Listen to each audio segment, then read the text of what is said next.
Alhamdulillah, wassalatu wassalamu ala rasulillah, nabiyina Muhammadin wa alihi wa sahbihi wa man walah.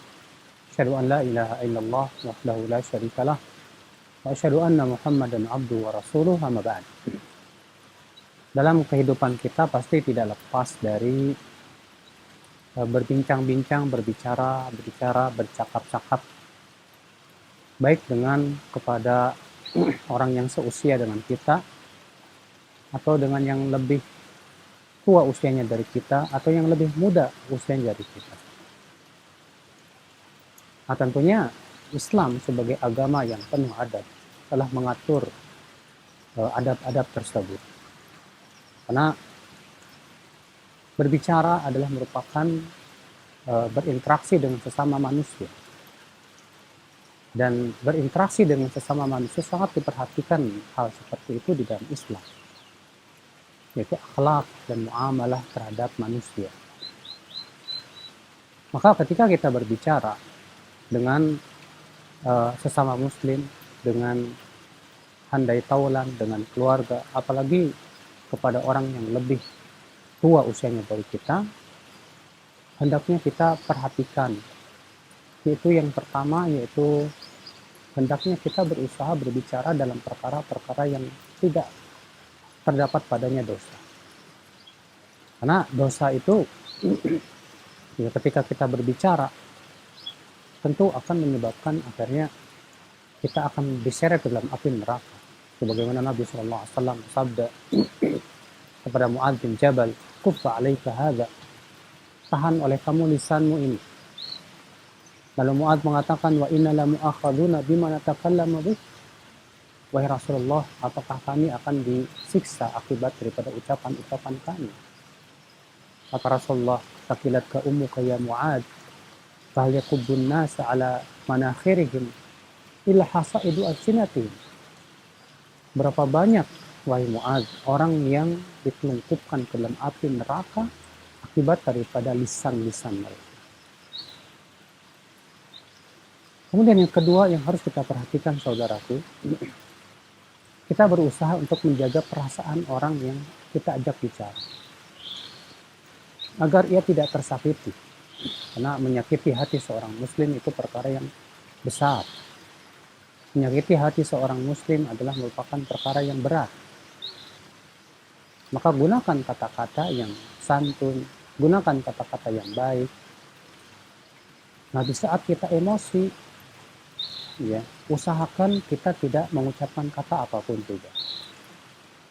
Kenapa? Karena ketika kita emosi, seringkali ucapan kita, kata-kata kita itu menyakiti hati, dan tujuannya adalah merupakan memuaskan ya, kemarahan kita, kekesalan kita.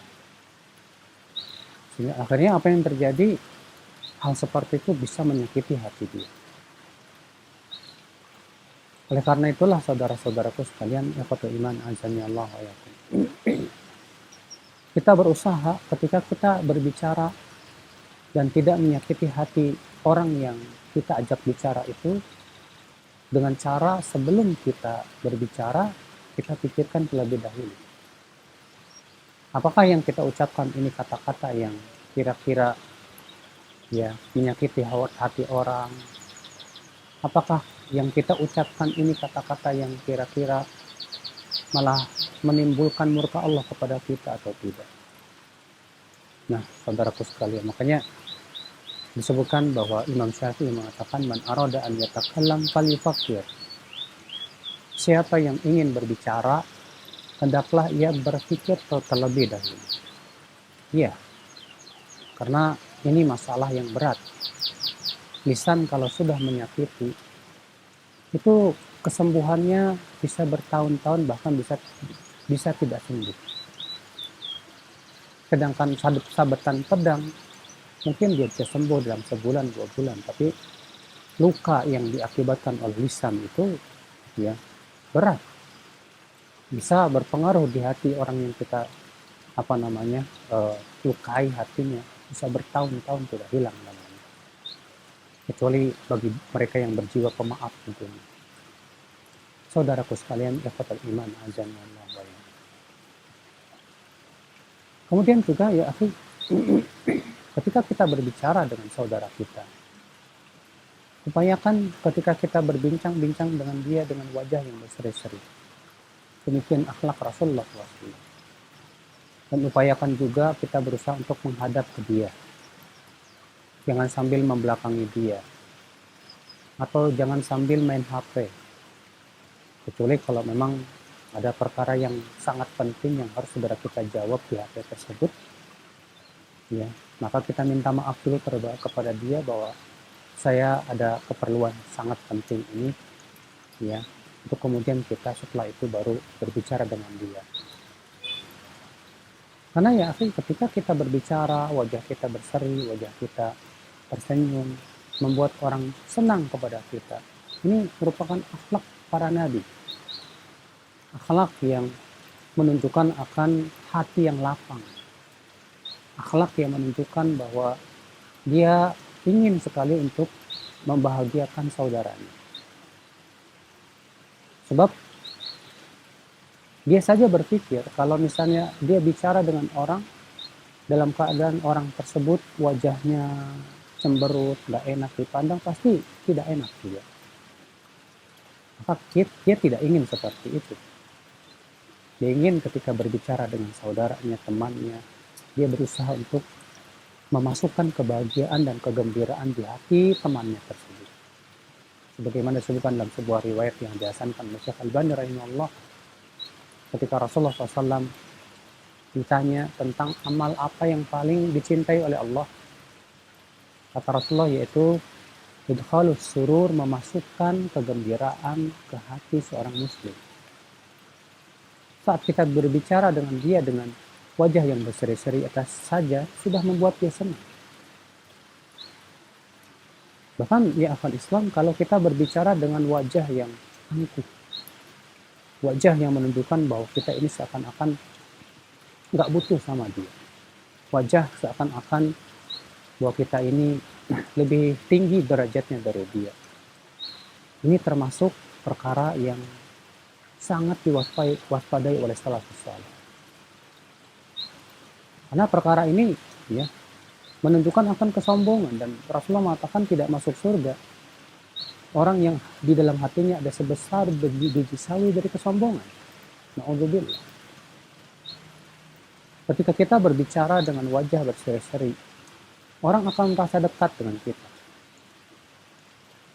Maka ketika seperti itu orang merasa dekat dengan kita, masuk dalam hadis Nabi SAW, yahrumu 'alan nar, haram atas api neraka, kullu hayyin layyin sahlin qarib minan. Haram atas api neraka setiap orang yang hayyin, orang yang tidak angkuh, layyin lembut, sahlin mudah, qarib dekat. Maksudnya kata Imam Nawawi, ya dekat kepada manusia, dekat di hati-hati manusia. Nah, sebagian orang ada yang ketika berbicara, dia jaim, juga image. Ya, tidak mau senyum sedikit pun juga. Tentu ini bukan akhlak Rasulullah SAW. Demikian pula di antara adab kita berbincang-bincang, berbicara, upayakan kita mendengar pembicaraan teman kita yang sedang berbicara sampai selesai. Jangan diputus dulu. Karena ini kebiasaan juga Rasulullah dan para sahabat. Di mana Rasulullah SAW sebutkan dalam sebuah riwayat, beliau apabila berbicara, beliau dengarkan lawan bicaranya sampai selesai. Baru setelah itu Rasulullah SAW berbicara kepadanya. Adapun langsung kita putus, langsung kita, maka ini sangat tidak baik. Barangkali dia ingin menyampaikan sesuatu, tapi karena sudah kita putus, sudah kita cut terlebih dahulu, akhirnya tidak semuanya tersampaikan kepada kita, dan bisa jadi akan terjadi kesalahpahaman. Saudara-saudaraku sekalian, ikhwatul iman azani Allah. Kemudian ketika kita berbicara, saudaraku, dengan teman kita, dengan saudara kita, ya akal Islam azani Allah, pilihlah kata-kata yang terbaik, jauhi kata-kata yang kurang baik, kata-kata yang sopan, kata-kata yang menunjukkan akan jati diri seorang muslim. bukan kata-kata yang menunjukkan seakan dia preman. Karena terkadang ya, sebagian penuntut ilmu berbicara tapi dengan gaya-gaya yang sebetulnya nggak layak sebagai seorang penuntut ilmu untuk berbicara seperti itu. Seorang penuntut ilmu hendaknya berbicara dengan kapasitas dia sebagai seorang penuntut ilmu Allah Subhanahu wa taala. Dia bukan preman, dia bukan orang pasaran. Nah, sebagai penuntut ilmu jangan kita berbicara itu dengan teriak-teriak, suara keras sehingga akhirnya mengganggu orang, tertawa terbahak-bahak, ya, bebas, sehingga akhirnya menunjukkan akan kurangnya adab kita dan akhlak kita. Maka saudaraku sekalian, ini penting kita perhatikan karena memang ini adalah merupakan adab-adab yang diajarkan oleh Rasulullah SAW.